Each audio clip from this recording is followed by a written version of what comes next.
optimal minimum. At this altitude, I can run flat out for a half mile before my hands start shaking. Can I answer your personal question? Now would seem an appropriate time. What if I did the opposite? I'm a cybernetic organism, living tissue over a metal endoskeleton.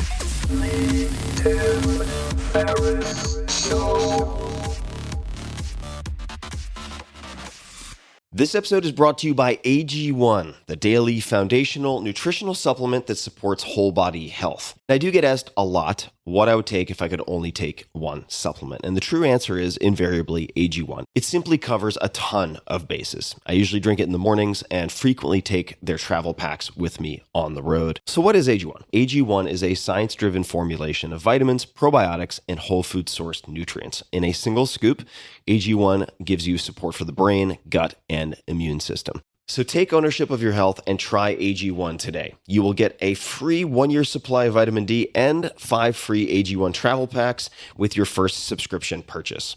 So learn more, check it out. Go to drinkag1.com/Tim.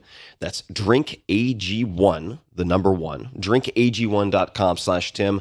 Last time, drinkag1.com/Tim. Check it out.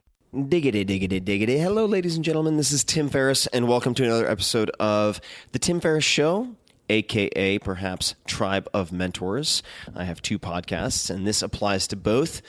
My guest today, we're going to explore her lessons, tribulations, obstacles overcome, and so much more. How to survive on tiny rolls in New York City while sleeping on couches. Bozoma St. John. She is the chief brand officer at Uber, and until June 2017, she was a marketing executive at Apple Music after joining the company through its acquisition of Beats Music, where she was the head of global marketing. There's so much to this story.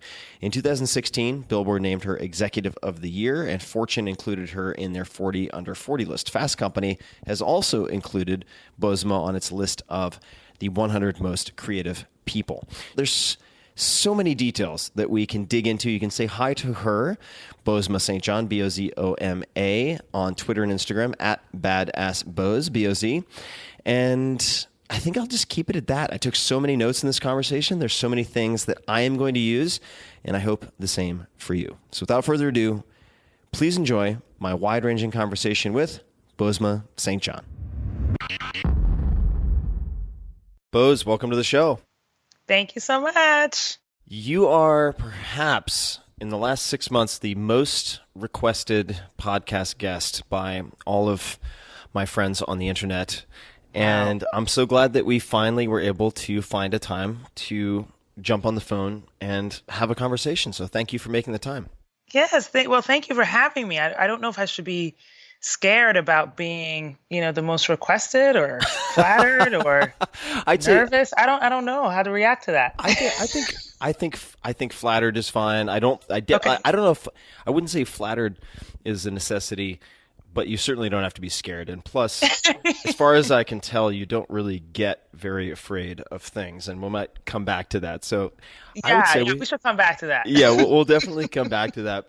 And I thought that in typical Tim sort of memento nonlinear fashion, we'd actually just start with something that is, as a segue from being the most requested, on Twitter. So this is your pinned tweet, and I wanted to hear the background on this. So it's a quote from Nietzsche, and it's, "You must be ready to burn yourself in your own flame. How could you rise anew if you have not first become ashes?"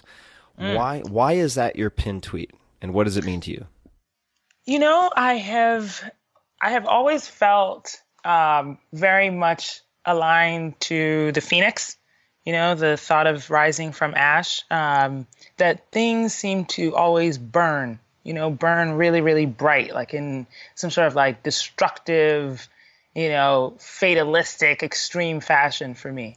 It has always been that way. When I was 5, my dad was in politics in Ghana, which is where my family lived.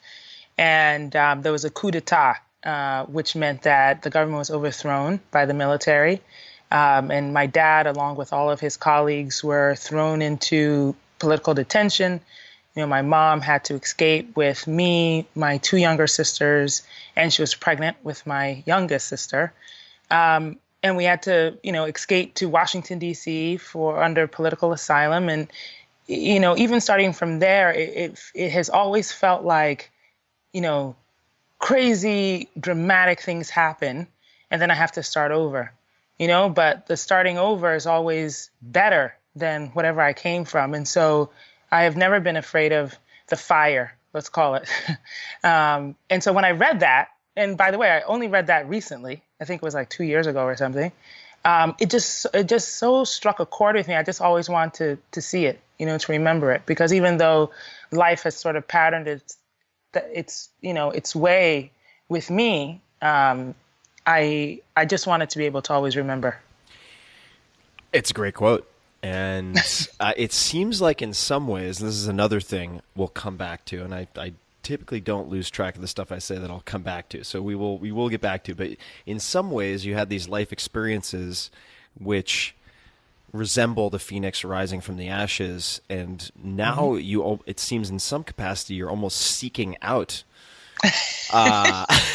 experiences where you can help the phoenix rise from the ashes, which is cool to certainly to watch. And I've been looking forward to this conversation for some time. But I want to rewind the clock and go back to, I suppose, and maybe there were a few locations in between, but you could tell me, from Ghana, you end up in D.C., and then from that point, at least around age 12, you moved to Colorado. Is that right?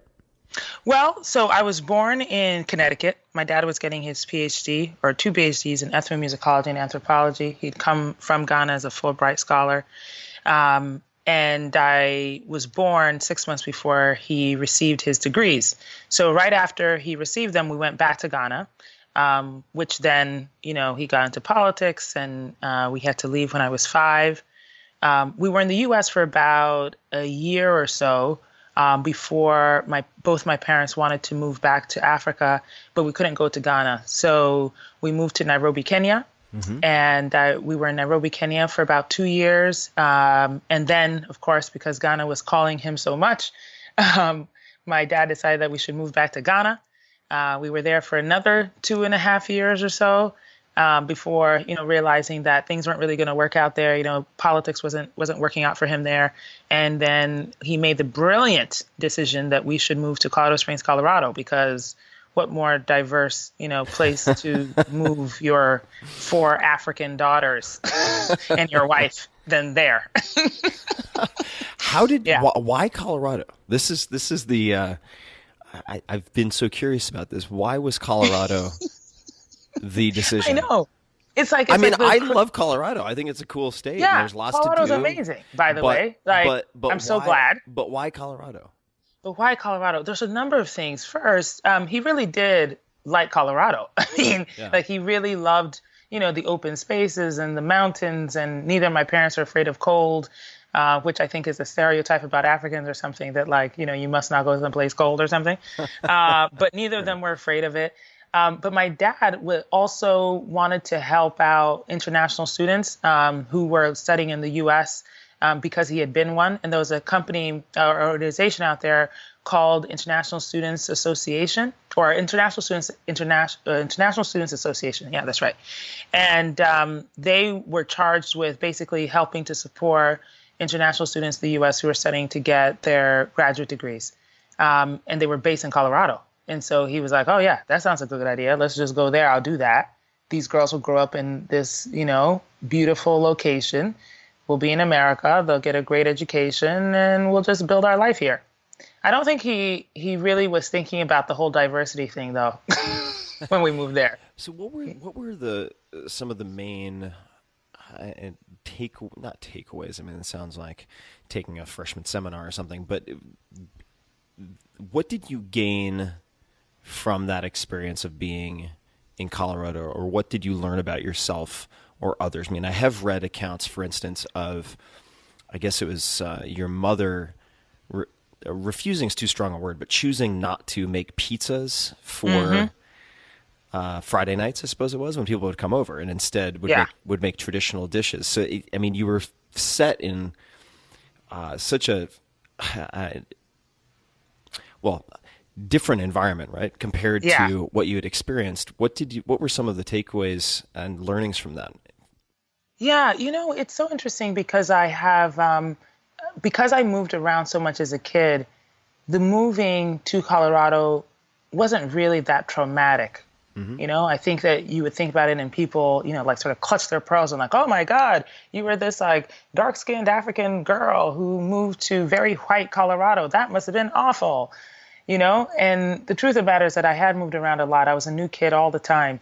And so that didn't bother me that much. However, I think culturally it was difficult for me because in the moving around, we'd always been in what I feel like were very international cities, places where there was a community of like, let's call them expats.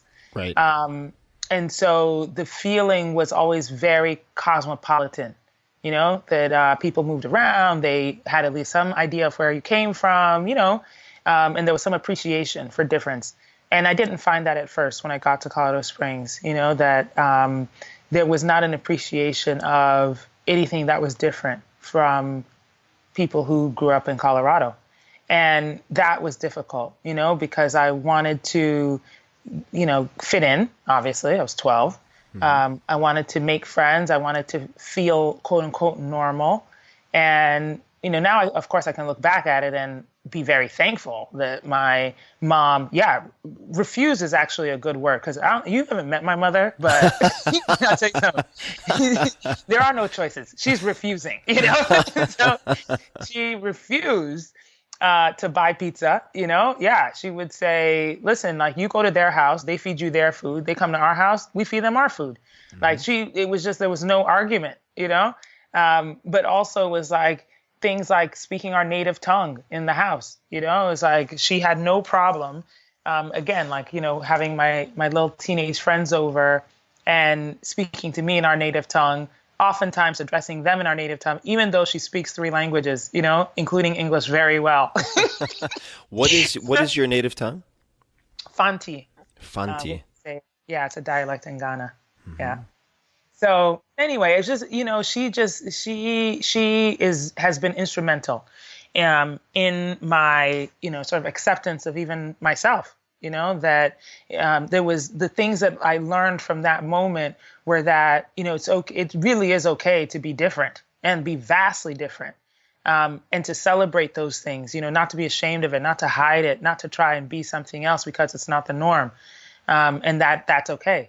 Even that simple, what seems like a simple thing has been so instrumental in my life. And even as I sit here today, that I am never afraid of being the odd man out, because I feel very comfortable in that space.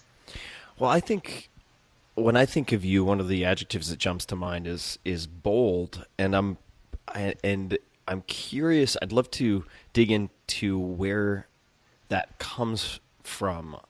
Maybe it comes primarily from your mom, but for instance, you seem to really aggressively, and I mean that in a good way, pursue certain leadership positions, right? So, and that started pretty early, as I understand it. So, captain of the cheerleading squad and the track team, is that right? Yeah. You also right. ran for student council. Yes, I lost. Which is okay. Can't all bat 1,000. And Amen. and on and on and on and on. So how did you develop that? And are your sisters all that way as well? Yeah, I think it's in the genes. Both my parents are very bold people. Like I told you, my dad was, he ran for political office. He had no problem like moving his family around the world, making probably decisions that other parents wouldn't make, My mom has always been very bold, in the way that she, in her fashion, in the way that she raised us, in her speech, and her directness. That those are all things that I just grew up hearing and knowing, that there was never any fear that I wasn't going to be able to do something. And my parents they would never allow me, to feel like I wasn't able to do something.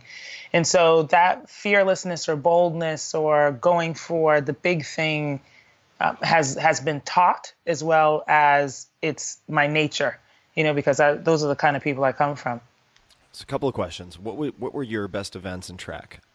Oh, I was a sprinter. So the 100, the 200, the 4x1, and the 100 hurdles were my races. I loved running. I'll definitely not do any workouts with you.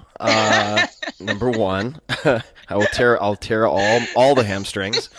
And now, what in the case of, say, the student council where you lost, what would your parents say to you after something like that?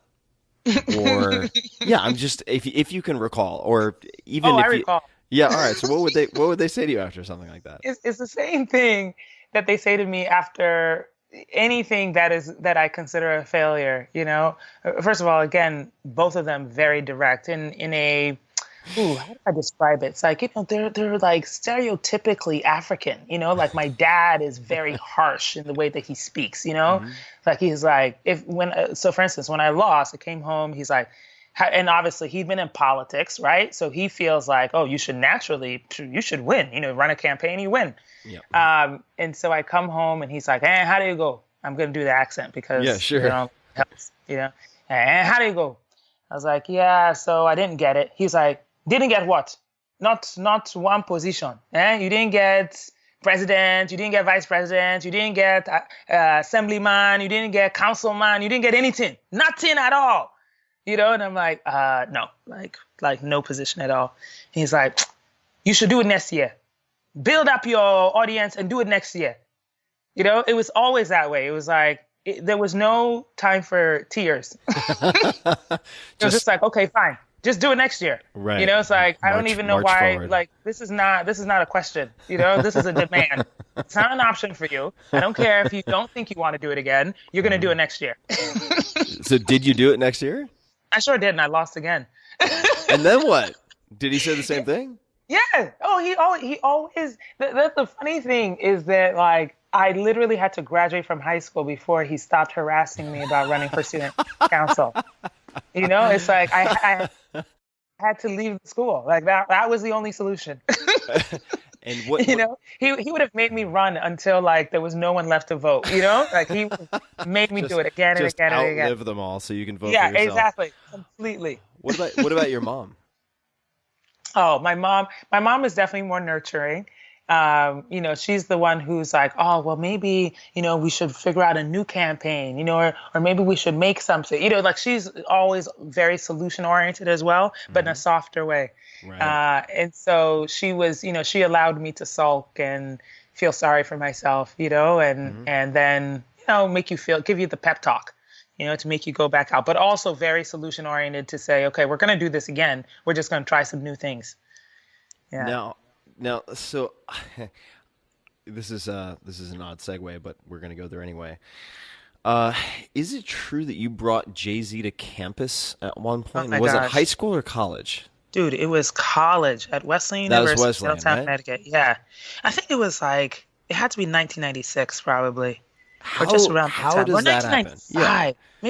Maybe 95 because it was really early.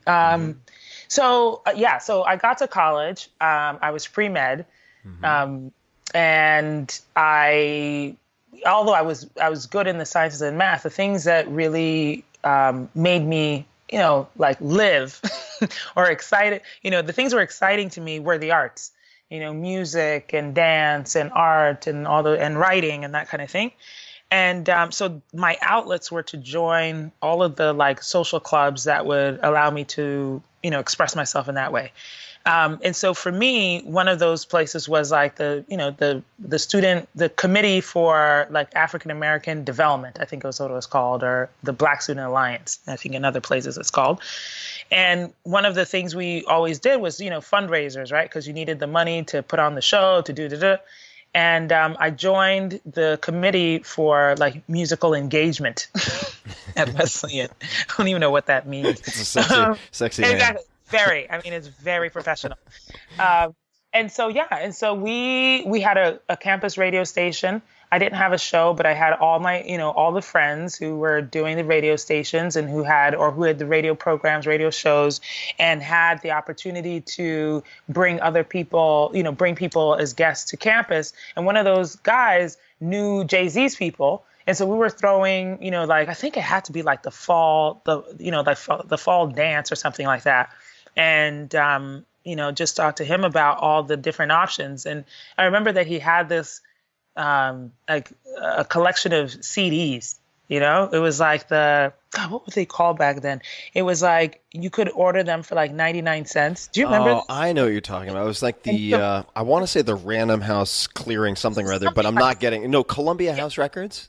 It was something like that where you could get like 12 CDs for like $1 or whatever. Right. It was definitely some sort of scheme. And he had like hundreds of these things. And he was showing me like his favorites, and Jay-Z was one. And I wasn't really familiar with Jay-Z because even though like I said, I went to high school in Colorado, I definitely swung more West Coast like gangster rap than I did the East Coast hip hop, and so I wasn't as familiar with Jay. But I was determined that if these set of people wanted to see East Coast rapper, then Jay-Z was going to be the best. And so we were going to go get him. So literally it was like phone calls. We like called the management team. I don't even know how we got the phone number, to be honest with you. Like, we called, we made a pitch. Yeah, and he came to campus. And we were in the cafeteria. That's where we set up. And charged like $2 at the door. Because, it's like when you give a free concert, usually, I learned that actually then, that when you do things for free, people don't show up. If you make a little bit of value, they will show up. So it was $2 at the door. It was not very packed in there, which is so unfortunate. Jay was not happy with that, but we threw it. And now I can say I did it. Now, how big was he at the time? Was he, it's hard for me to rewind the tape and even think back to that point. In other words, was that in your mind a huge get, or was like, oh, cool, we got this guy who is very well known on the East Coast, but ...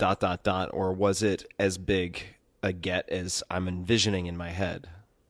You know what? I think at the time we thought it was a big get because he was well known in New York or in the tri-state area. And we wanted a name that people would recognize. So it wasn't like he was unknown, but he wasn't the international superstar that he is now.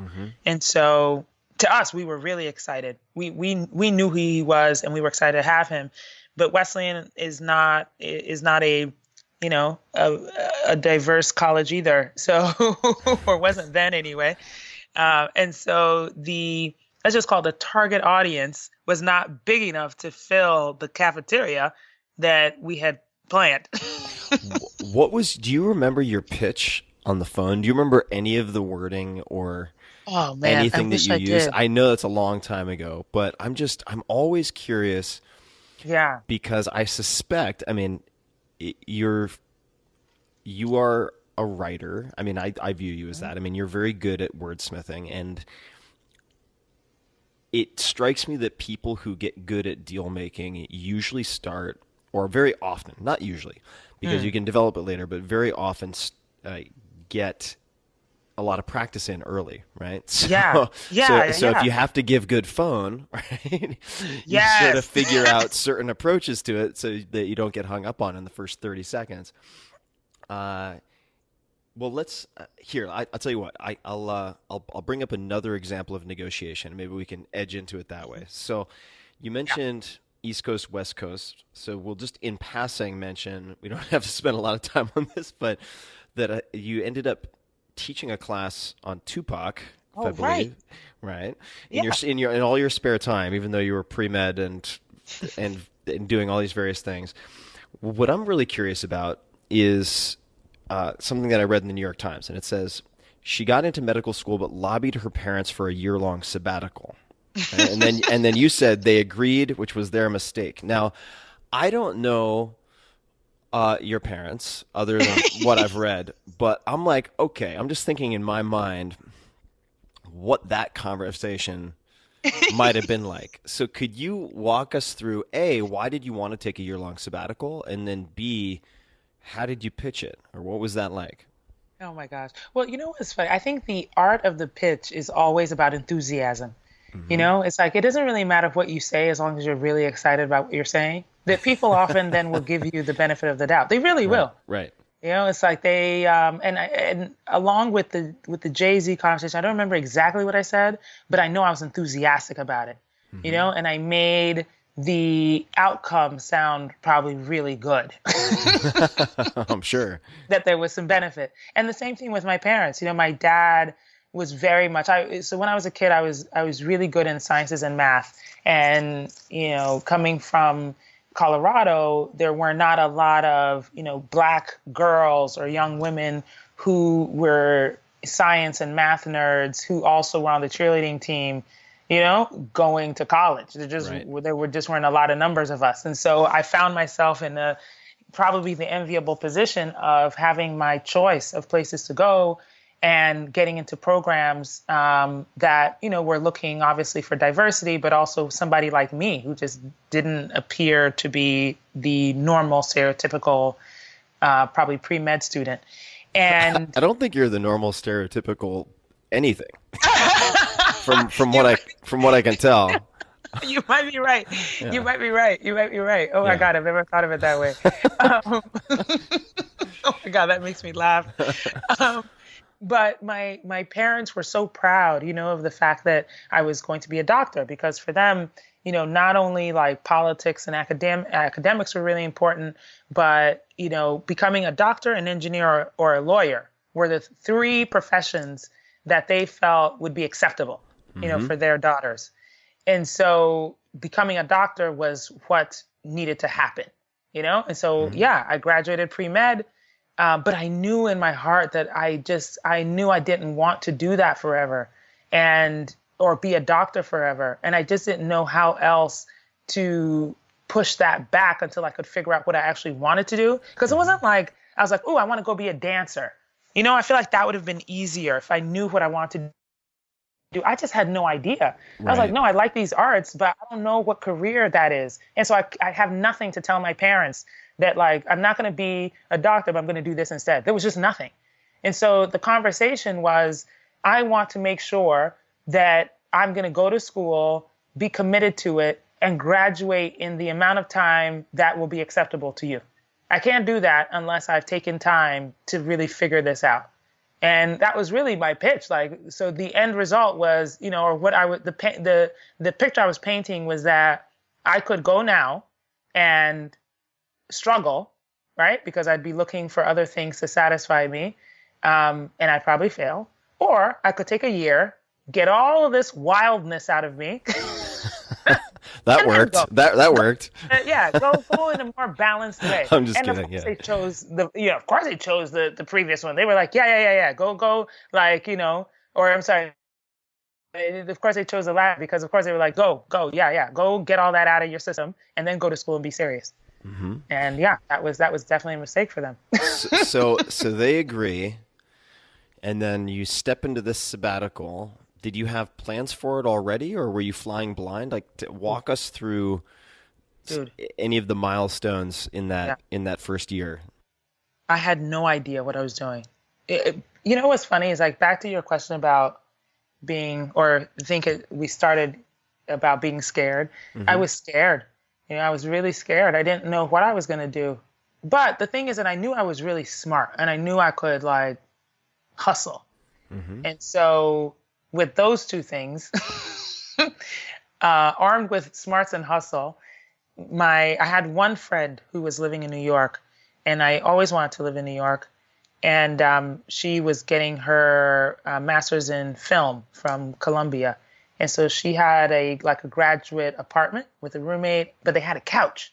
And so basically I told her and her roommate that if they would allow me to stay on their couch for 3 months while I figured out how to get a job and my own place, you know, that I would cook, you know, I would cook dinner like every night. Mm-hmm. So that was sort of the trade-off. And they agreed. So yeah, I went to New York with no plan. Like, I really didn't know what I was going to do, but I didn't have any money because my parents were definitely not going to finance this year. They were like, you're on your own, kid. Yeah. You know, in the streets of New York, you're going to have to figure it out. And there was this little Dominican spot on the corner of 125th Street near Columbia where it was called Floridita, where there was a very kind older lady who kind of took me under her wing. You know, she'd feed me. Man, let me tell you, she'd feed me for free. Wow. You know, yeah, she'd give me like a meal a day. Now, hold on a second. I hate to interrupt, but I have to ask, like, how did that happen? I mean, did you just walk in and charm her off her feet, or like, how did that end up happening? Yeah, I would go in and at first it started in the morning because honestly, I really didn't have any money. And so I wanted my money to last. So I would go in the morning and they were selling like fresh rolls for 10 cents. Mm-hmm. And so I would buy the fresh roll, eat that. I, had coffee back at the house or tea. And so I would go back to the apartment and that would be literally like sometimes my meal for the day. Wow. You know, and so I went in every day and she knew that I was coming in every day, but she knew I didn't have a job, you know, so we just started making conversation and very much, I mean, it's very much in my personality to talk to strangers. I'm very curious about people. And so I asked her a ton of questions, you know, and then she started asking me questions and I don't know, we just struck up a friendship. And eventually I confessed to her that I didn't know what I was doing. You know, I was just here trying to figure it out. I was sleeping on my friend's couch, you know, and she had a lot of really great advice. And one of the practical ones, she had lots of good like life advice, but one practical one was that her niece had signed up at a temp agency and they would call her in the morning and tell her where to go. And she was making good money doing that, right? Because, hell, for me, it was like I'm making no money. So any money was good. Right. I was like, just pay me in rolls. Like, I'm cool, you know? But she, gave me the number of the temp agency and it literally changed my life, you know? Because I called the temp agency. They started sending me out on jobs. I started making some money. I was able to feed myself. And then one day the magic call came, which was that Spike Lee had fired his assistant and they needed me to go answer the phones at his new advertising agency that he had just created on Madison Avenue, 49th Street in Manhattan. And I went. Okay, so I have a bunch of questions that are probably going to drive my listeners nuts because they're going to be like, Ferris, you're asking the most unimportant, uninteresting questions imaginable, but you're cooking for your friends every night, right? What were your do you remember your go-to meals? Oh, yeah. They're still my go-to meals now. Okay. Always like some sort of starch, right? So either pasta or rice were my two that I like, or potatoes every once and again. But I don't like potatoes myself, so that. A meat, so I like stews and soups. So chicken or beef or fish in like a tomato-based soup or tomato-based stew, and then a green. That was usually some variation of that every day. Do you have a favorite green? If you had to choose one or two to have in your refrigerator as a staple, what would they be?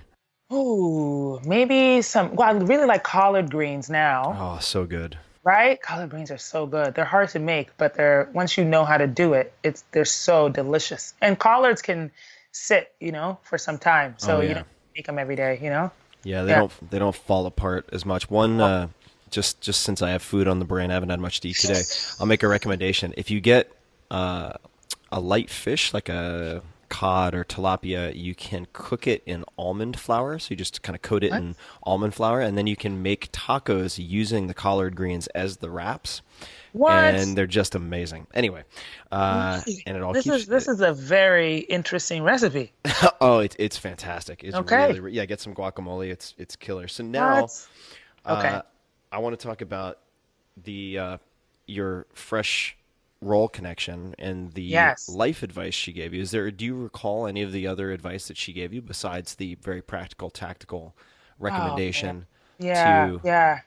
It wasn't so much even about her advice, but the fact that she was so encouraging. Like I would go in there every morning and she would just, have the big smile on her face and just say, so today's the day. Today's the day. Like that kind of advice, where like every day, even if it didn't happen yesterday, she'd be like, today's it. Like, it's it. You're going to get it today. And she didn't even know what in the hell I was trying to do. And she's like, today's the day, it's it. But also just, things like, she's just smile at people, be smiling all the time, just stuff like that, where, I feel like any sort of older mom or grandma type of character would tell you, you know, that like, smile at people, be friendly, you know, today's the day, make it happen today, you know, that kind of thing. She was just more of an encourager than anything.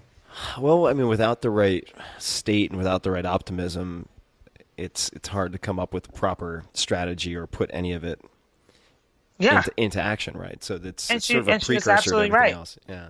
Yeah, she was absolutely right. So Spike Lee's ad agency. All right. So all right. So you're there, and my understanding, I do not know much about this. I just did a little bit of homework, and I wanted to get the real story. So my understanding is that he dropped a draft of, I think it was Bamboozled in front of you and said, "Tell me what you think of this." Yeah, and, he told me to read it.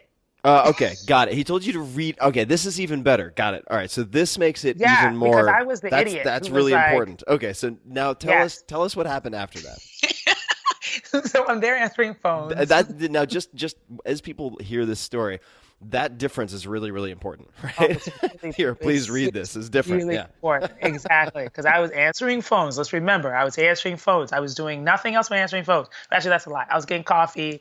I was cleaning up dirt. Like I was doing whatever needed to be done, right? And he had just finished writing Bamboozled. He was about to start casting and principal photography, and he was walking by my little reception desk. And he dropped it and he was like, "Hey, read this." Because actually he knew when I'd gone in a few times that he'd made small talk with me, he knew that I loved to read and that I wanted to write were two things that I thought I wanted to do at the time. Mm-hmm. And so I think for him, it was just like I just wrote something, here, you read it, but what I heard was, you should give your thoughts on this. And by thoughts, I thought he meant like mark it up. So I took my and why I had a red pen, I will never know. Like I curse myself to this day, like, why did you pick up a red pen of all things? Like, why not a blue pen or a black pen? But why a red pen? Red is very judgmental. Yeah. Red is a very judgmental pen, And I read it and made notes and corrections, and I don't know, just made lots of markups in his manuscript. And then he came back it wasn't the next day, but it was like maybe 3 days later, which by the way was quite a feat, because Bamboozled is a hard script to read. I don't know if you've seen the film, but it's very heavy. Mm-hmm. And he came back and he was like, "What'd you think?" And I handed it to him. And he he looked kind of confused. He opens it up. He's like flipping through the pages. He's like, "You marked up my script?" And I was like, oh, it was like one of those moments where you're just like, oh, what? Oh my God, what? Is that not what you want me to do? I'm sorry. Did I do something wrong? I don't know what I did wrong. And he just shook his head and just walked off. And I thought for sure I was fired. I was like, I just started packing up I was like, where's my purse? Let me just go ahead and get my purse right now, because I'm out of here. But he came back out, I'm sitting there, literally shaking. Like, I think I really need to pee. It's like my armpits are itching. I'm like, oh my God, I can't even. And he left me like that for an hour and a half. And he comes out and he's like, "You made some good notes." I was like, oh, okay. And it was literally that moment where he was like, "You know what? You should stick around." He was like, "I think we could find a job for you here." And literally that's how I got my permanent job there. So out of that crazy moment, I believe he realized my potential. Oh, man. What a great story. So a friend of mine, you may have bumped into him or heard of him, but you should meet him at some point. He's in the Bay Area, named Naval Ravikant. Fantastic entrepreneur and investor. Good friend of mine. And he has said, I'm paraphrasing here, but something along the lines of, if I always did what I was qualified to do, I'd be pushing a broom somewhere. Oh, true. And it's just such a great story, because there are so many examples of moments like this. When I look back at the stories of folks I've had on the podcast, it's like just doing that one extra thing that you may not be qualified to do, even if it's accidental, right? But taking that initiative is so key. Now, if we look forward then from that point, were there any particularly critical decisions that were sort of forged your career over the next few years following that incident that you can look back to? Yeah, I mean, I think so. I really love that quote that you just said, because it is true. It's like at one point I was doing really well with Spike. I'd gotten promoted a few times, and I was looking around thinking, because what he was really doing was now what we call like the pop culture marketing, right? Or consumer engagement. But at the time, it wasn't called that. And what I felt was like, oh, this is easy to me. I can do this. I need something that will make people pay attention to me and know that I'm smart. So I was like, oh, let me go sign up for some pharmaceutical advertising, like a pharmaceutical advertising job, Right. because that's hard, and that it's really, really difficult to execute. And I lasted like 3 months there, which, by the way, also led me to understand that, of course, I'm capable. Of course, it's like if I didn't push myself that way, I wouldn't have then made the next jump, right? Knowing that, okay, I'm smart enough to do this, but this is not what I want to do. I want to get back to the things I do know how to do and make them better.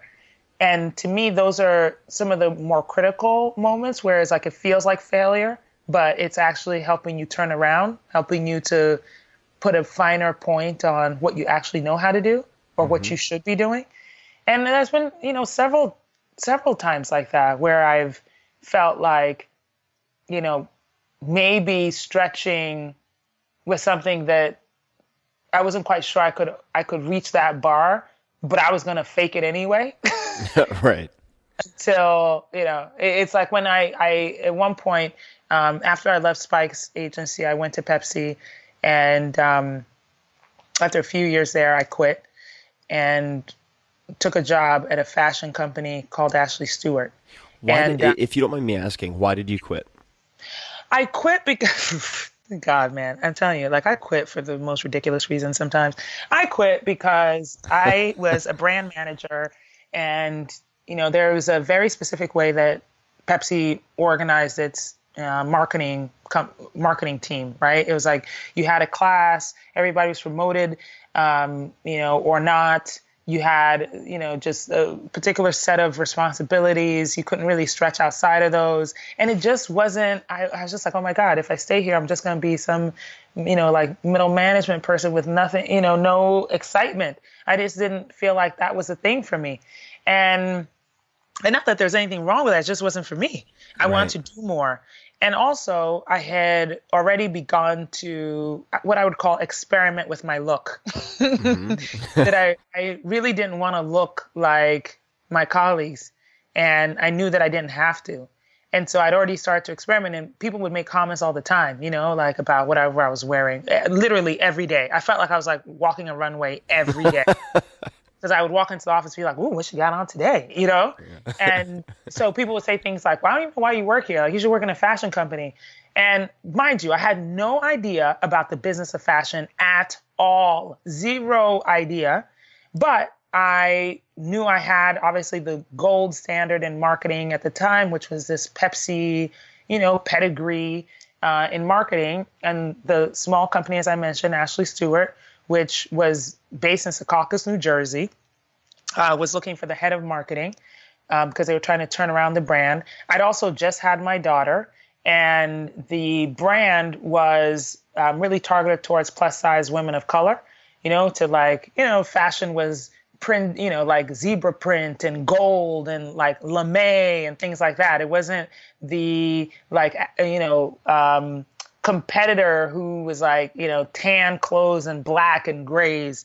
And I'd, gained some weight with the pregnancy with my pregnancy. And I just felt like I wanted to change the way that women were portrayed, or at least plus size women were portrayed. And it felt like the right thing to do. So without any experience at all, I was like, oh yeah, I'm gonna go do that. Plus, it was a team, and it was the first time I would be the head of anything, Right. And so I was like, oh, I want experience as a leader to run my own team. I have this awesome marketing background, and I am super cute. Like, why can't I do it? I don't understand. Yeah, I went, and again I failed in like a year. By a year, I was done. It was over. What was the cause of the failure? Or Oh what were the factors? man, there were many factors. One, I didn't know what the hell I was doing. Let's just start there. I can admit that now, you know. No, but it was just I bit off too much, you know. I just now looking back, I'm like, what the hell was I thinking? You know, it was like I bit off more than I could chew. It was both the fact that, or there was a few reasons. One, it was a pretty big team, and I'd never run a team that size before. And leadership is something that you grow into. You know, you don't just run in and do it. You know, it's like you've Right. got to build it. You know, you got to understand people. You have to understand what your management style is like. You know, that's as important as the people you're managing. How to manage different types of people and different types of personalities. How to motivate people. You know, and then the simple basics of like I didn't know anything about merchandising or about store turns, and without that kind of knowledge, I wasn't as efficient to my business partner as I could have been. You know, so I brought all this wealth of, you know, knowledge about the foundations of marketing and, you know, email campaigns and photo shoots and, you know, getting models together and the look and feel and partnerships with different companies. But I didn't understand the basics of fashion, you know, and how the business turns. And so how could I be a good contributor, a good business partner to my colleagues? I just couldn't. And so, about I would say about 9 months into it, I was like, yeah, you know what, this ain't gonna work. But I didn't want to admit failure. And so it was somewhat of a relief too when they came to me and they're like, do you like what you're doing? You think you're good at what you do? And I'm like, I think I'm good at what I do, just not here. And they're like, yeah, us too. And I'm like, yeah, okay, that sounds good. Yeah, so I just grab my things and go. Oh man! And how did Beats enter the scene? Yeah, you're hitting like all the points. So I went back to Pepsi after my Ashley Stewart experience, which was a much better situation for me, by the way, because I went back knowing that I didn't want to do traditional brand management, but that I was really good at the pop culture stuff. And so we created a new group called the Music Entertainment Group, which meant that I was doing all the deal making for all of the brands in the, you know, Pepsi portfolio across all entertainment types. And so all of the deals were coming through me and I was able to really do some fun things. Towards the end of, or the middle of 2013, my husband, who I'd been married to for almost 10 years, was diagnosed with cancer. And I was really at it just hit us at a time when we were both really high in our careers, right?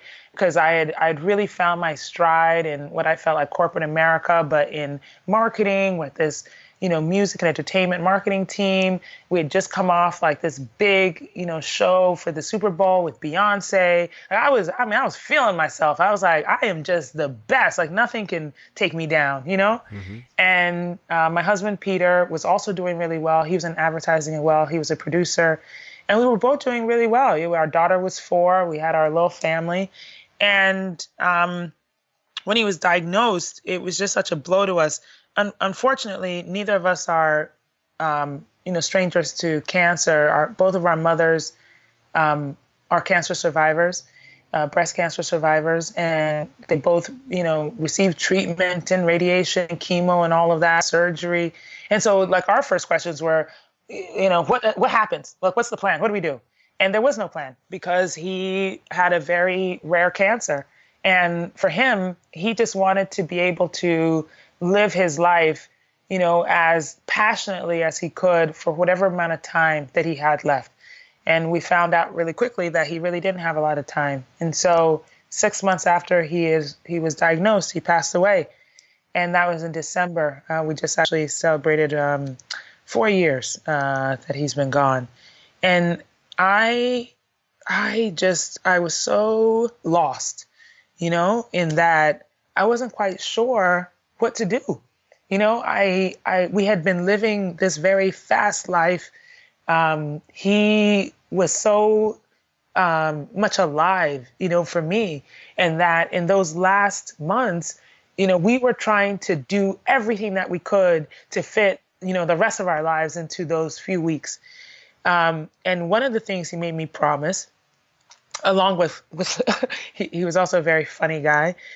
So he had a lot of jokes. One of them was that I'm not Catholic. I'm not really religious. I am spiritual though, but he was, born and raised Catholic, and he made me promise that I would raise our daughter Catholic after he died, or he would haunt me, which was like a real threat. Because I'm afraid of ghosts. And I was like, you can't haunt me. That's not fair. And he's like, yeah, but I will though. So you better raise her Catholic, which is, makes me laugh now because I really am raising her Catholic because I'm really afraid. But in any case, that's a whole nother story. But part of that also, and what he made me promise, was that, I wouldn't stop living life as deeply as, again, back to the fire, with as much fire as possible. That what we had learned in the 6 months was that you really can't take any day for granted, and that I would need to do that. And so after he passed away, and I went back to work because I really do enjoy my work, and I find solace in it, and I find inspiration in it.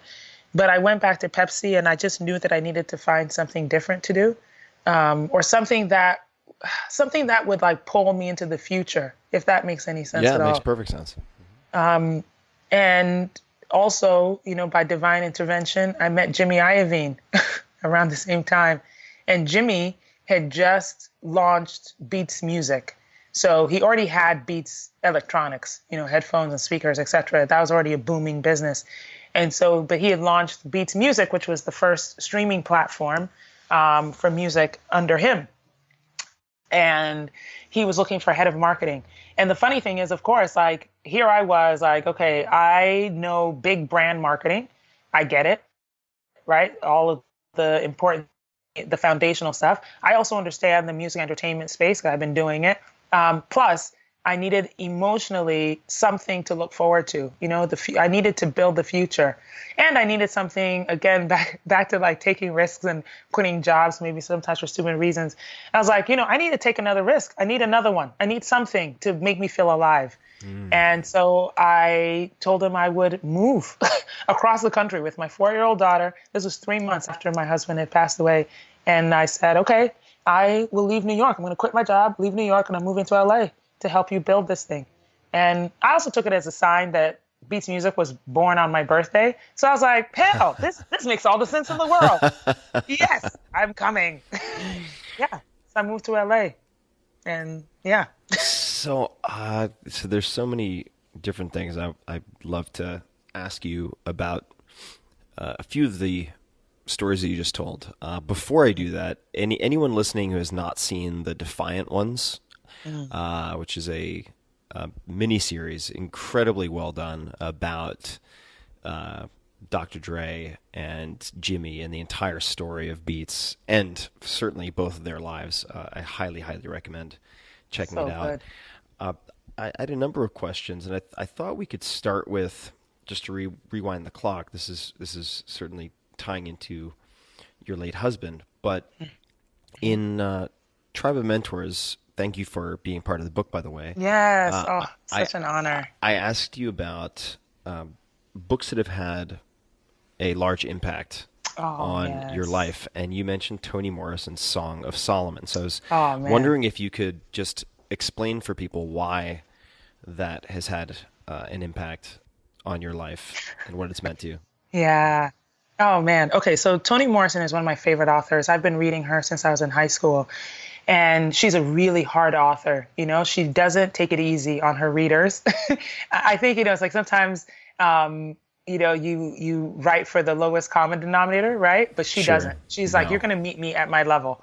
Yeah. And she's just a really difficult author. But I really love her storytelling. Tells the experience of the African-American and, story, the African-American experience so well and so richly. So I really enjoy her books. But my favorite is Song of Solomon. And when I finally got like my permanent job with Spike, it was in the Madison Avenue building with DDB, which is, the agency that basically Mad Men was created about, right? Mm-hmm. And my late husband, Peter, worked at DDB, and they had a cafeteria at the bottom of the building. And so one day I'm standing in line. Peter, by the way, was a 6'4", of Italian descent, just a big dude with a big voice and a big personality and a big gold chain, which sounds really stereotypical, but he really did wear like a gold chain. And so he's standing behind me in the line. By the way, I don't notice him at all. And which is hard to imagine because I just described him as like this big person. But guess what? I'm like a big personality too. So screw that. You know what I mean? Right. Anyway, so he's standing behind me and, he's trying to drop some lines, like pick up lines and whatever. I'm just like, this dude just needs to like quit. Like, what, to turn around. And he's like, I've been coming down here to try and catch you. I would love to take you out sometime. And I was like, or no, he said, I would love to get to know you better. And I was like, all right, if you want to get to know me better, you should read Toni Morrison's Song of Solomon, and then we can talk about it. And I walked away, right? Thinking like, good, there we go. Got rid of him, but literally like 3 weeks later, he finds me in the cafeteria again. And he's like, I read the book. And I was like, no, that's actually impossible. I don't believe you, but okay. We can have a coffee and we can talk about it. So we sat down for coffee, and he knew so much about the characters, obviously the plot lines. We had such a rich discussion, and it was such a beautiful moment for me because I was like, wow, okay, when somebody is really interested, when somebody really wants to get to know you, they're going to do whatever it is that it takes to get to know you. The bar was raised so high, and then it was raised higher. Because then for my birthday, which was about a month later, by then we'd been dating, he painted a picture of characters from the book for me for my birthday. And I knew then, I was like, this guy's everything. If he is willing to get to know me on my terms, on my level, even though it's a high bar, and he's going to jump it and then go the extra step of being creative about how he presents it back to me in a new way, that was going to be it. Such a great story. Yeah, that dude brought his A game. That's a serious commitment. I mean, legit A game. Legit A game.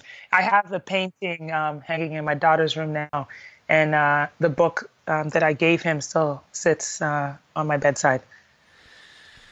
So I'd love to follow that up with a question about, I suppose, grief and what helped you through the grieving process. I mean, were there any particular realizations or resources or pieces of advice or anything that helped you throughout that process? Yeah. It's amazing. The part about our story that I don't often talk about, actually, I've never talked about, so you got to excuse me because I might get emotional, no problem. Is that before he was diagnosed, we were actually separated. We were, it was just a difficult time. And like I said, we were both moving so fast in our careers. Things were really popping. And I think we just stopped communicating properly. So we were separated. And I really, didn't think that we would get back together, because I just thought, you know what, relationships end. And, that was a time of life and da-da-da-da-da, right? And then he got sick. And I realized that, you only get these chances at this type of love maybe once, like the very lucky get it once. And I had it. And so for me, it was a real moment of reckoning, to understand that, love like that doesn't come around, and to appreciate it. And that love like that not only doesn't come around often and to appreciate it, but that it can last after the physical, and after he passed away, it was for me really understanding what it means to forgive yourself, like regret and feeling terribly about maybe angry words you said, or, taking someone for granted or taking love for granted. It just changed my whole perspective. And for me, the grief was not even just about just losing him, but also forgiving myself, for having lost precious time that I didn't need to lose, that I chose to lose, and that I would never do that again. And so for me, the grief wasn't just about, or healing wasn't just about getting over, and I'm using air quotes because there is no getting over, but it was about learning the lessons from just what I never want to repeat again. If it's like, if I'm blessed enough to ever find that kind of love again, I will never take it for granted, and I think that's part of the healing, is that understanding what is really important, what's important to us, what's important in making us happy and making us feel satisfied, that things can change, but that we should always, always, always appreciate, the greatest gifts that we're given. And I will never forget that. Thank you for that. That also hits home for me in a few ways. Fortunately, I have suffered the loss of family members and loved ones and best friends, but never a partner like that. But the two things that have historically been, I'm getting better, but historically been very big challenges for me are A, forgiving myself for anything, and B, running maybe a little too hot in the anger department. And and about that. Yeah, so what I'd love to hear from you, because you're such a high functioning individual, but you mentioned the sort of letting go. At least this is what I heard: sort of letting go of anger, maybe as an emotion, and forgiving yourself. What has helped you to modulate those two things, sort of beating yourself up and or just the anger piece? Because I think what I see very often, certainly in myself, is that, and I'm not saying this is you, I don't want to project, but like people who are very kind of aggressive, ask for forgiveness, not for permission, go-getter types, very frequently also have some collateral damage from both of those things, right? Yeah. So I've tried to work. No, I haven't tried. I have worked very hard on trying to recognize that those aren't always the best fuels, and ways to approach things. But how is your thinking about, say, anger or self-forgiveness changed? Yeah. What have you found helpful? Do you have any exercises or phrases that you revisit? Anything like that? Well, it's interesting because you're right. I would agree that, folks who are high functioning in this way run hot in a lot of different ways, Yeah. And for me, anger is one that I think before, I kind of see myself like before Peter died and after Peter died, and before he died, I was definitely quick to anger, impatient, unforgiving is probably a good word, Right. Always demanding, I expected everything. And I expected everything to go well too, by the way, because it had, quite frankly. I mean, things had been tough sometimes. And as we talked about the Phoenix and the fire and all of that stuff, but I always found a way through.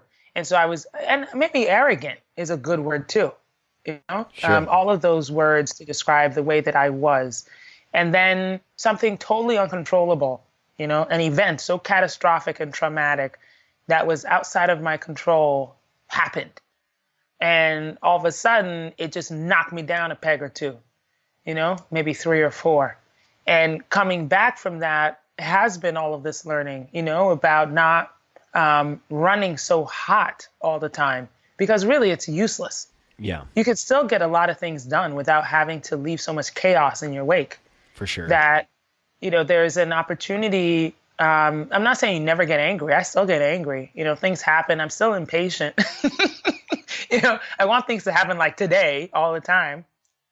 But knowing that I can't damage others based on my anger, because then you have to fix that and you have to go back and, correct those things. And sometimes that's more difficult to do than if you hadn't made the mistake in the first place. For sure. So understanding that, not everything gets done through anger and, like the fire and screaming, but that you can get a lot more done when you're not that way, when you're peaceful. And again, not that like I don't get angry, but it's just that I unwind it much easier now. And you know what? Some of those like simple things really do help. It might sound corny, but the walking away, the counting to 5, the like thinking, okay, let me think about this a different way. Like, how else can I get this done? Like the conversation with myself really, really, really, really, really helps. Like the pause, because like I'm one of those, like it actually does take me a long time to get angry. But once I get angry, the fuse is lit and poof, I'm like firecracker, right? Right. So learning to kind of slow myself when I can feel that happening, the walking away is really important. And those things have really helped to also make me reconsider, because when you do take time off, you walk away for a second. Oh, let me give you a good example. It's like, the fire back email. Ooh, man, I've had to like learn to not do that. It's like, because man, I used to be dangerous with that thing. It's like I would get something that would just piss me off, and then here it go, right? And then send. Yeah. And it usually caused a lot of damage. And now, getting things like that, I stop. Maybe I'll write something, but I definitely don't send it. Reread it again. Sometimes pray. I'm like, Lord, just save them from themselves, because I'm about to murder all of them. Okay. These words are fire, but then being able to, unwind that and think about different ways to approach it, doing it with the honey instead of the brimstone is sometimes a better option. Yes, for sure. Yeah. One question that I found really helpful for me personally, because man, have I created some messes, especially if I just haven't had enough to eat. And then I remember my effectively my chief marketing officer on a few occasions has been he sent me a text, and it would be something like, wow, you guys just came out throwing haymakers, huh? And I was like, yeah, great. Now I have to spend the rest of the week doing political damage control because I just didn't have enough peanut butter in the morning or whatever. It's so stupid. My God. But the question that I found so helpful for me is, what else might this mean, right? And because particularly with email, like you might read it like you're doing Disney voiceovers in your head, but you're using like the supervillain from Lion King or something as the voice for the person who sent you this email. And in fact, they were just like, no, very matter of fact, like smile on the face. This is this. But you hear this horrible in sort of insinuation, and then the gloves come off and it's a big mess. Another question is related to, well, an answer that you've given before. This was a journalist asked you what advice you would give your younger self, and you can feel free to modify this and maybe add to it. But what caught my eye was don't make pro and con lists, and I was hoping you could elaborate on that and maybe give us an example or two from your experience. Yeah.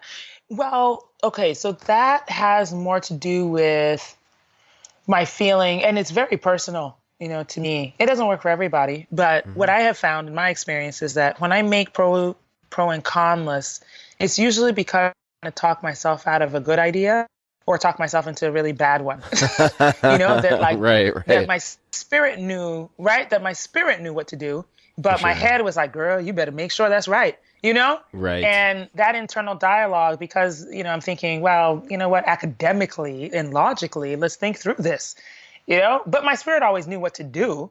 And more often than not, actually, no, every single time that I did not listen to what my spirit was telling me, it was wrong. Even if I rationalized to myself, whether it was a job to take or a relationship or a business deal, every single time.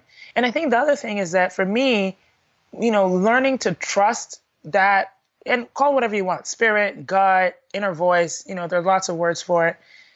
Learning to trust that has been a real process. I'm still doing it now, where it's like, I don't have to have a reason. It's like, okay, brain, just shut off. Like, I don't have to rationalize this. It doesn't have to make logical sense. I just don't like that, and I'm not going to do it. Yeah. And by the way, again and again and again and again and again, I have proven myself correct. That later on, I find out, like, oh, that person was a total ass. Yep. Or like that job, somebody else took it, and look at them now. Like there have been time and time and time and time again when I've been right, and I couldn't have explained it to myself or anyone else. And so the pro and con list has gone by the wayside. I just don't do that anymore. I try very much to then just listen to my spirit, instead.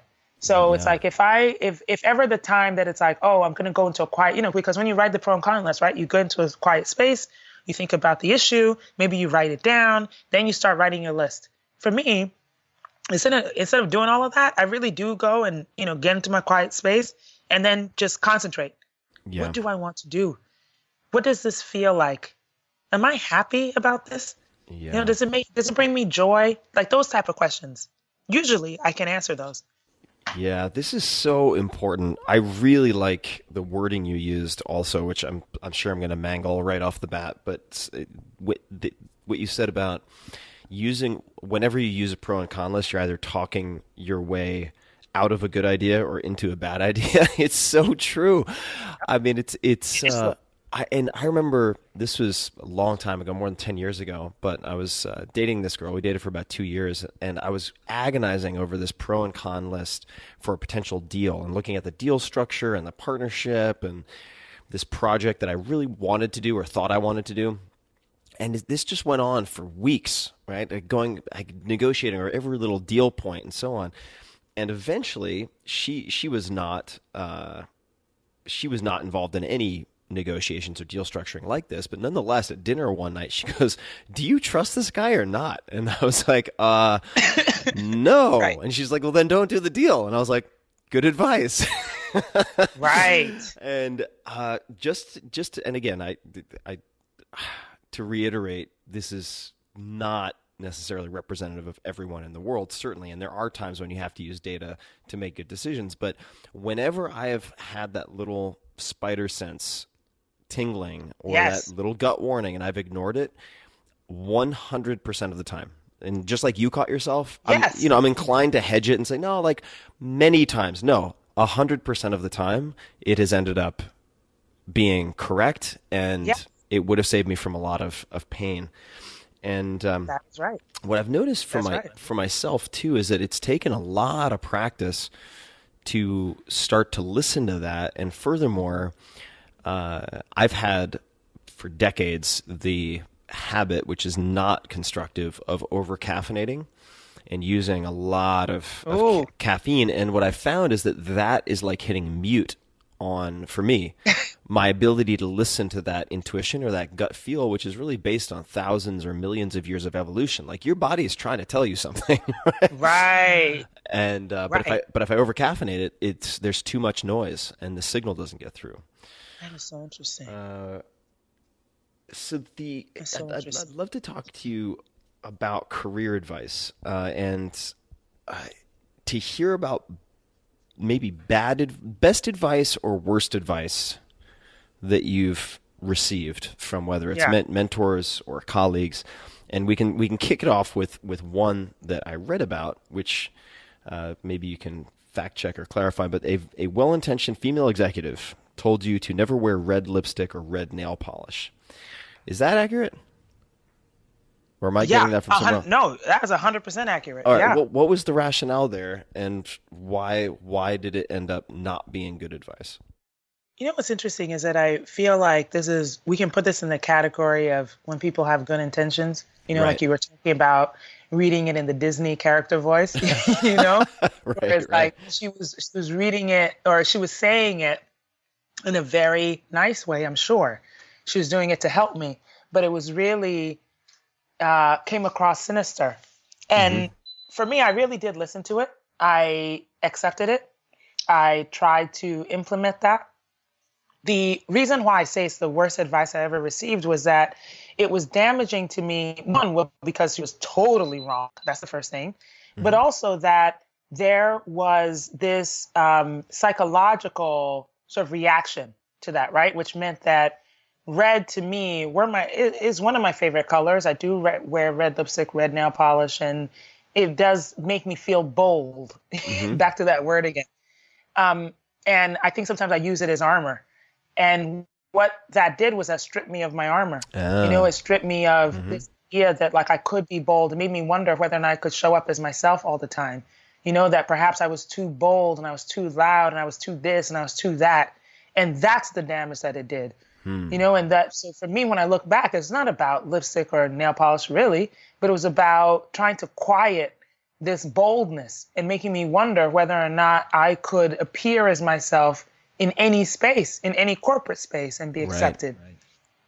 And so that was terrible. Clearly, I ditched that advice and for good, and definitely created my own rules. But it was really tough, because obviously not obviously, but I did respect her, and she was more successful than I was, and I wanted to be successful. And so when somebody who's successful tells you to do something, you try to do it, even when it damages you. How did let's talk about good advice. Who are people that you think of in your career as important mentors along the way, if anyone comes to mind? Is there anyone in particular who really helped you to maybe think differently or make better decisions to hone you as a human being or as a professional? Yeah. I mean, certainly I could, point to my early role model / mentors, my parents, obviously. When I started working, Spike Lee, definitely, and his boldness and his, what I would call like, not carelessness, but he really defied how people his work is his work, and he doesn't care about the criticism. He's going to create the work that he knows should be seen. Right. And that has certainly inspired me, that sometimes critics are just people who can't see the world the way you see it. So who cares? That is a great way to put it. Yes. Right? That is a great way to put it. Yeah. And along the way, there have been different types of people who've come in and out. It's so funny because now when people are like, oh, I want you to be my mentor, and I'm like, but do you need me right now? I want to know from them, like, do you need me right now though? You see me, but you might not need me. You might need somebody else at this very moment, because mentors are like friendships. Some of them are long lasting. Some of them are for a season. Some of them are from far away. I have been inspired by a lot of people that I don't know. Kris Jenner.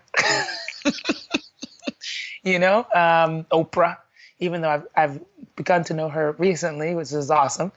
Ariana Huffington, who has a real impact, a significant impact in my life right now.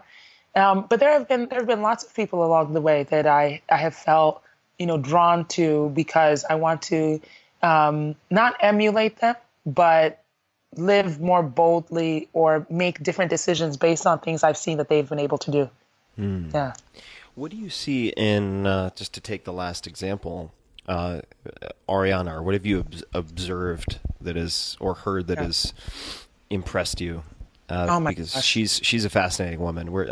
I've become friends with her over the last several years, along with her sister. But what's your experience been like? What I learned from her? It's present she is. When you're in a conversation with her, or hell, when you text her, she is so responsive. When I'm in her presence and she is talking to me, I don't think that she's thinking about anything else except whatever we're talking about. It's a really important quality, and one that I have now taken on, to be more present in conversations, because you have your phone, or you're distracted, you're thinking about something else, you're like, going on and on, whether it's in the work environment or in a casual environment. I'm trying to be more present so that I can really hone in on what people are saying and how I'm responding, to them. And it's been really, really fascinating to see her do that, and how much I appreciate it. So I know people would appreciate it when I do it. It's a real good lesson. It's you're so right. I've noticed just how dramatic the impact is when if you're having a conversation with Ariana, let's just say it's at a dinner that she's hosting, and she is a Jedi master of hosting such things. But let's say there are 20 people. When she's talking to you, even though many people might be vying for her attention, you feel like you are the only person in the room. And her eye contact is also just incredible. And I was just thinking, I never really revisited this, but when I think about what I remember from those conversations, I remember a lot of the detail of what we talked about. But even though other people at the dinner were very impressive in various ways, they didn't have that same focus when we were talking. And I'm struggling right now to think of really next to anything that we spoke about it. Yeah, she's really she's very really, very present. Yeah, it's extremely. It's a really great lesson, because I think also, Maya Angelou said, people rarely remember what you said, but they'll always remember how you made them feel. And I have learned that from Ariana too, just in living, that when I'm with her, I feel like she cares about me. Cares about what I have to say, is responsive to what I'm saying. I want people to feel that way when they interact with me. I want them to feel like I care, because I do. And sometimes I think it just comes across wrong because you're over here looking at, the notification that just came on your phone. You didn't mean to look like you weren't paying attention, or like you're looking around the room when they're asking you a question. But to maintain that eye contact, be present in the conversation, not trying to run off somewhere, makes people feel like you care, and I do. And so I want to bring that across. Well, I think it does come across, and I know we only have a little bit of time left, but I'd love to ask a few more questions. And just as we're going through the chapters of your life thus far, I have to ask, how did you know that Uber was the right next move for you? Right. Yeah. Man. That's it's like if there was ever a temptation to write a pro and con list, it would have been when I was going to take the job at Uber. That would have been the moment, to write one. But I still didn't do it. So I really came upon it because Ariana, I'd been talking to Ariana about, and this was shortly after Delete Uber. She's on the board, and we were having tea at her apartment, and I was talking to her about what I would do. As a marketer. I was working at Apple, of course, and she was really fascinated, by what I was saying. And she suggested I talk to Travis Kalanick, who was the CEO at the time, about it. And, I was just like, oh, okay, well, I don't care. It's fine, and he happened to be in LA. So she, arranged for us to meet for an hour to talk about it. We ended up talking for 8 hours. 8 hours. Oh, my God. 8 hours. And some of it was, education, right? Me telling him, just being like, hey, no, you should really try this, this is the thing to do. And then, but also like the human connection of, really understanding what happened, why things happen, and himself as a human being, and it was just a complex conversation. And I left that conversation thinking, man, they've got a job to do, like, ooh, I hope they find somebody who could do it. and then I in my very comfortable Apple office over the next few days, and I was like, shit, I have to go do it. Like, I have to go do it. I have to leave. I have to go do it. And it was a combination of, this idea, which of course now so many people are talking about sexual harassment and, diversity issues and discrimination, et cetera. And quite honestly, I feel the real need to contribute to the solutions, that I don't want to sit on the sidelines and wait for somebody else to fix it, especially when it comes down to these more sensitive and what can be catastrophic challenges. This is not necessarily about saving a brand. This is about saving an ideal, that I want our industry, I want my future, I want my daughter's future to be changed. I want it to be changed because of this moment. I don't want us to be the same. And so this is not to me. So when people say like, oh, are you going to save the brand of Uber? I'm like, no, that's not what I'm here to do. I'm here to save an ideal. I'm here to make sure that we never go backwards and that we use this catalyst moment to propel us forward into a better community and a better society and a better industry and better work environments. That's it. You know, so, and if the brand gets saved along the way, fantastic. Well, I think for me, you highlight, what's the right expression? The right expression might be sort of proactive, constructive dissent. Dissent isn't quite the right word, but if I look at the pull quote at the top of your chapter in Tribe of Mentors, which went completely nuts online when I put it up. We spend far too much time complaining about the way things are and forget that we have the power to change anything and everything, right? And it reminds me of something that I was also told, I want to say it was Joseph Gordon-Levitt, who's a really smart guy, which was, it's very easy to say what you're against, but it's important to say what you're for. Right. And yes. And there's a big difference, right? There's a very big difference between trying to build a better future versus trying to tear down what causes you some type of visceral negative reaction, right? And they're actually very different things. Yes. So how would you encourage people to think about this? I mean, there are a lot of hot button issues. There are a lot of things that need to be fixed, but there's also a lot of complaining on the internet that, as far as I can tell, does very little to actually fix things and repair things. Correct. So how can we steer the ship in the right direction, if that's possible? I mean, or how would you encourage people change their thinking so that they're more likely to build as opposed to just simply destroy and attack? Right. It's wow. This is a big one. Yeah. Yeah. For me, well, first of all, I love that idea, about encouraging versus sort of tearing down, right, or destroying. By the way, I am very much a fan of calling things out when we don't like it. Yep. Making noise about it. But I want us to go a step further. It's not just about making the noise, but then how are we actively changing the set environment? Right. For me, it's very much like, yes, the quote that's in your book, which again, by the way, thank you so much for asking me to participate. It was really, man, by the way, when I got it, I was like, holy crap, look how big this book is. It's amazing. So many people in here. Oh man, it was like a party. It was amazing. Well, thank you for being part of it. Yeah, really.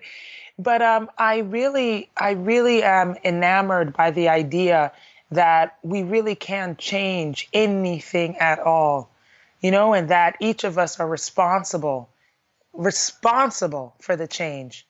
I said it before, like even early on in my career, when people would talk about diversity numbers and the lack of women and this, so forth and so on. And I would say, but why are we looking to the CEO to change the numbers? What about us?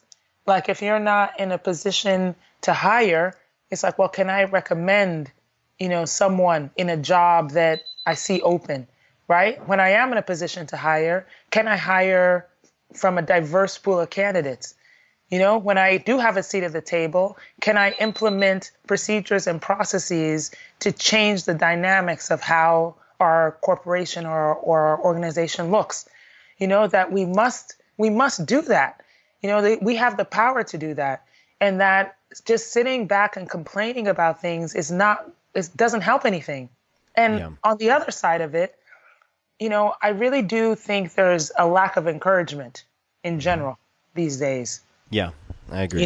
That when we see good things or we see great things, let's applaud the hell out of it. Yes. Let's scream from the rooftops when we see amazing things happening. Hell, I'm here for everybody gets a prize. It's like, if you see even a small thing, let's applaud it, because I think that the drumbeat and the noise over great things can drown out, people who want to do bad or do badly. That when we are in a position to celebrate the great things that are happening or the good things that are happening, we encourage more of it. And so I want to see us do that more. I certainly do it. I do it myself. I am always applauding I applaud my friends. I applaud myself. Yeah. Pat myself on the back all the time because I really do want to see more encouragement of each other and of humanity out here. It's such an important point. I'm really glad you said that. And the positive reinforcement is really, really, really important.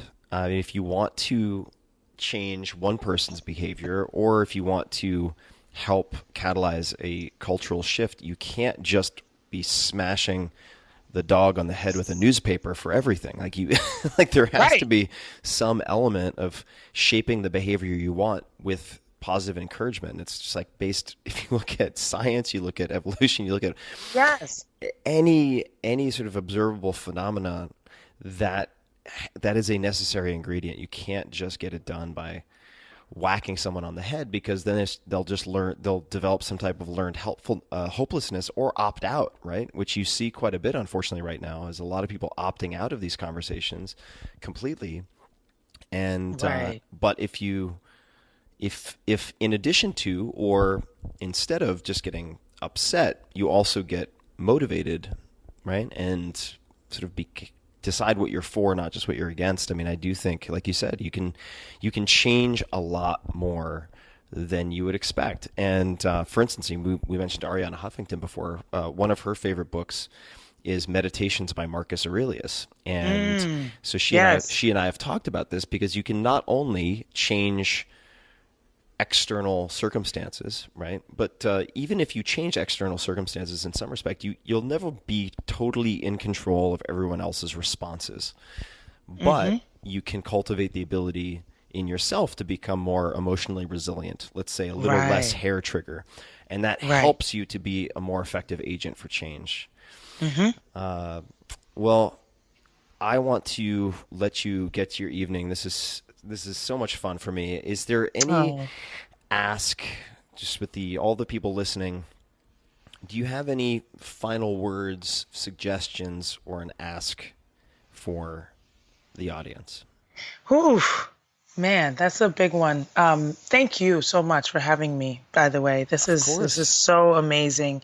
And it's been such a great conversation. You know, I feel like we could keep talking for hours. Oh yeah. I'll try to give TK a run for his money with our. I know, right? We'll have a 9-hour conversation. Exactly.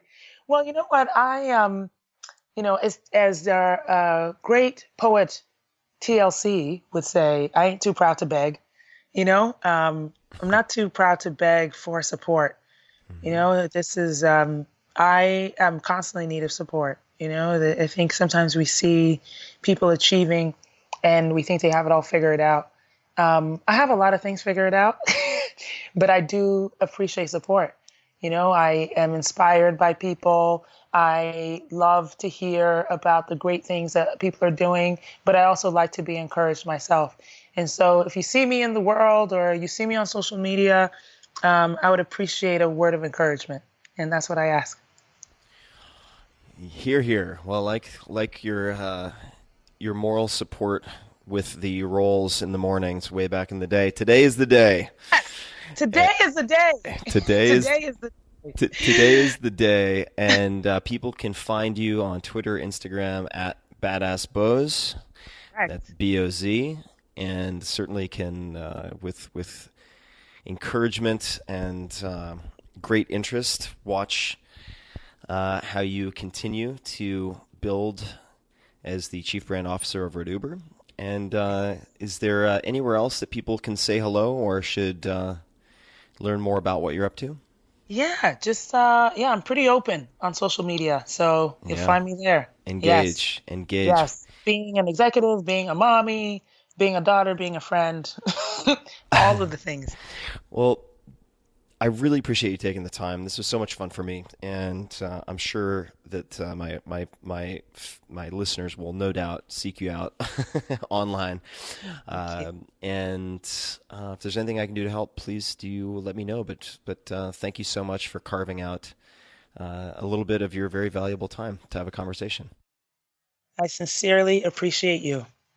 And today's the day. Today is the day. Let's do it. And for everybody listening, as usual, you can find show notes, links to everything we talked about on tim.blog/podcast, where you can find show notes for this episode and every other episode. And until next time, thank you for listening. Hey guys, this is Tim again. Just a few more things before you take off. Number one, this is 5 Bullet Friday.